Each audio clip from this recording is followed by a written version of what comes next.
Hai sobat, gimana kabar kalian? Semoga disehatkan selalu dan banyak rezekinya, amin. Jangan lupa untuk berlangganan. Dengan Anda berlangganan, Anda menjadi orang pertama di channel ini yang memiliki hak istimewa. Pada kesempatan kali ini, Sabta Novel akan melanjutkan BTTH Kaisar Api episode 23. Untuk melihat video selengkapnya, sahabat bisa kunjungi playlist yang telah Mimin sediakan. Yuk mari, kita berimajinasi bersama dan masuk ke alur ceritanya.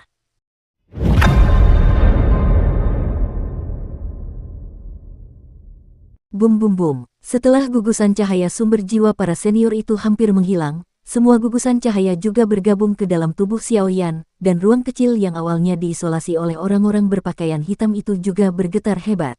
Bang, dimensi lainnya mulai hancur perlahan-lahan. Xiaoyan sudah lama terbangun dan keluar dari kondisi kultivasi. Semua energi sumber jiwa yang diserapnya sebelumnya disimpan di alam jiwa, karena Raja Naga Emas dan Xiaoyan baru saja berkata, Xiaoyan sendiri juga jelas bahwa butuh banyak waktu untuk menyerap sumber jiwa untuk meningkatkan kekuatan jiwa. Jika Anda bisa pergi ke rumah Yue untuk menemukan tempat yang aman untuk membuat rencana, jika tidak jiwa akan rusak parah, dan kerugiannya akan lebih dari sekadar kehilangan. Segera, itu juga untuk menyerap sumber jiwa dan menyimpannya di alam jiwa untuk membuat rencana. Melihat krisis yang segera teratasi, Xiaoyan tidak dapat menahan diri untuk tidak menarik napas dalam-dalam. Sepertinya kali ini aku pergi ke rumah Yue untuk menangani masalah dan pergi untuk mundur dengan baik, melahap asal-usul jiwaku dan melatih beberapa keterampilan bertarung. Jika tidak di benua ini di mana yang kuat seperti awan tidak mungkin untuk berjalan sama sekali. Tidak heran dia berpikir seperti itu. Lagi pula musuh yang dihadapi Xiaoyan kali ini terlalu kuat, dan hanya ada sedikit cara untuk menghadapinya. Dengan sebuah rencana, dia juga melangkah maju untuk menggunakan kekuatan jiwa untuk membangunkan kedua gadis itu. King Yuan jelas berusaha sekuat tenaga untuk menghabiskan ki bertarungnya. Dia tidak bisa bangun dalam waktu singkat, dan dia masih koma. Dengan bantuan Xiaoyan, dia perlahan-lahan terbangun. Baru saja bangun dan melihat lubang besar di kejauhan, dan buru-buru bertanya kepada Xiaoyan, pria berpakaian hitam itu seharusnya adalah pembunuh yang membunuh keluargamu di kinceng kita baru-baru ini, tetapi bagaimana dengan monster di belakangnya? Bagaimana kamu memecahkannya? Apa? Menghadapi banyaknya masalah Yueru, Xiaoyan juga menderita sakit kepala.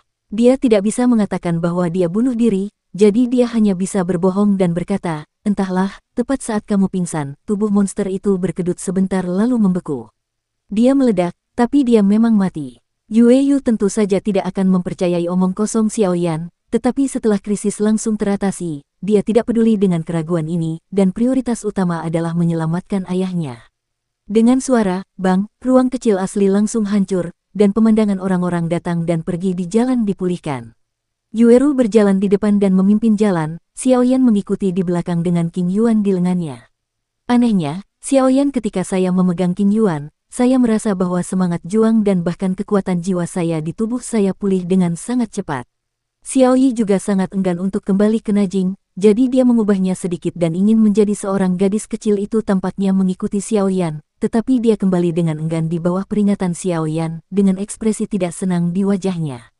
Sepanjang jalan, meski baru saja mengalami momen hidup dan mati, Yueru tampak memimpin dengan tenang, karena ia juga tahu bahwa waktu ayahnya sudah hampir habis. Mereka yang tidak setuju akan memanfaatkan kesempatan itu. Konsekuensinya tidak terbayangkan. Sebelum tiba di sebuah jalan di rumah keluarga Yue, Xiaoyan dan Yueru juga membuat rencana. Setelah memasuki halaman, mereka akan bertindak sendiri-sendiri. Yueru membawa King Yuan ke ruang tamu untuk beristirahat, lalu datang untuk menemui Xiaoyan. Xiaoyan langsung menuju ke tempat tujuan, lalu perlahan berjalan menuju istana besar yang tidak jauh dari sana. Dukung terus channel YouTube Sabta Novel. Dalam perjalanan, Yueru memberitahu Xiaoyan bahwa keluarga Yue mereka tidak damai sekarang. Dengan kata lain, ada beberapa perbedaan dalam keluarga Yue. Hanya beberapa kroni yang tahu tentang cedera parah ayahnya, jadi perawatannya juga harus dilakukan secara diam-diam. Mendekati rumah megah itu, Xiaoyan terkejut melihat banyak orang berkerumun di pintu, dan orang-orang ini semua mengenakan jubah alkemis, dengan beberapa helai di dada mereka. Riak-riak perak yang berkilau dengan bangga memperlihatkan identitas dan pangkat mereka. Mereka adalah junior di keluarga kami, dan tentu saja kamu tidak layak disebut. Yueru juga melihat seorang apoteker di pintu dan berkata, di jalan-jalan tempat orang datang dan pergi, semua orang yang lewat akan mengalihkan pandangan iri dan kagum mereka kepada sekelompok alkemis yang saling berbisik. Di dalam hati mereka, apoteker adalah semacam profesi yang mulia seperti bangsawan.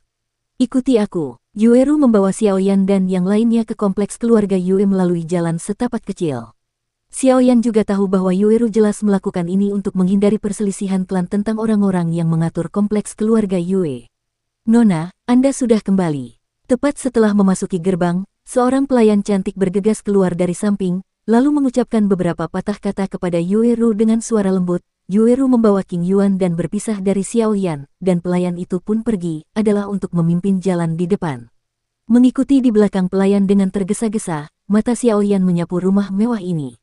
Bangunan-bangunan yang menjulang tinggi dan megah membuatnya mengangguk sedikit diam-diam. Mengesampingkan hal-hal lain, keluarga Yue ini memang layak untuk kinceng. Salah satu dari 3 keluarga besar, kekayaan seperti itu jelas di luar jangkauan orang biasa. Berjalan di jalan setapak yang terbuat dari kerikil berwarna biru kehijauan, mata Xiaoyan tiba-tiba menyipit sedikit. Menurutnya, sejak ia memasuki kedalaman keluarga Yue, jiwanya merasakan aura misterius dan kuat. Tersembunyi di setiap sudut, tanpa sengaja ia mengangkat kepalanya, dan melirik sekilas ke atap, di mana beberapa bayangan gelap, tersembunyi dalam kegelapan, dicat hitam, menutupi ujung anak panah tajam yang dipantulkan matahari, bergerak perlahan. Bergerak di dalam rumah besar, gangguan sekecil apapun akan membuat mereka melancarkan serangan dalam sekejap.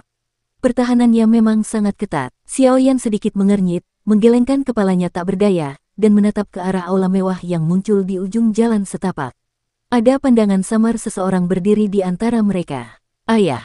Tepat saat Yueru membawa King Yuan untuk beristirahat, dia bergegas berlari untuk menemui Xiaoyan, dan menyapa pembantunya untuk turun. Yueru ditinggalkan di sebuah kamar yang sederhana, Xiaoyan dan seorang pria yang Yueru panggil, ayah, pria paruh baya. Yuer, apakah kamu sudah kembali? Suara penuh kasih dari pria paruh baya itu terdengar. Baiklah, ayah, aku membawa kembali seseorang yang bisa menyembuhkanmu kali ini. Yueru mendorong Xiaoyan dan berkata, Xiaoyan dapat melihat bahwa gadis ini, Yueru, sangat tertarik pada ayahnya. Kamu, rasa sakitku tidak akan membaik untuk sementara waktu, jadi aku tidak perlu bekerja keras. Pria paruh baya itu menghindar, tetapi dia sangat lega, karena putrinya terus datang kepadanya untuk menyembuhkan orang, meskipun semuanya tidak berhasil, hatinya terasa. Teman kecil ini, lelaki tua Yuyu, karena dia datang ke rumah Yueku, tolong minta teman kecil itu untuk menunjukkannya kepadaku. Yuyu yang setengah baya itu menatap Xiaoyan, yang dibawa kembali oleh putrinya, dan mengamati dengan saksama, tetapi menemukan bahwa pemuda di depannya tampaknya tidak sesederhana itu, bahkan dengan kekuatannya sendiri, dia tampaknya tidak dapat melihatnya. Xiaoyan menatap pria paruh baya yang sedikit kekuningan di depan matanya, dan tidak terlalu baik. Dia bergumam pada dirinya sendiri, Dodi bintang 5.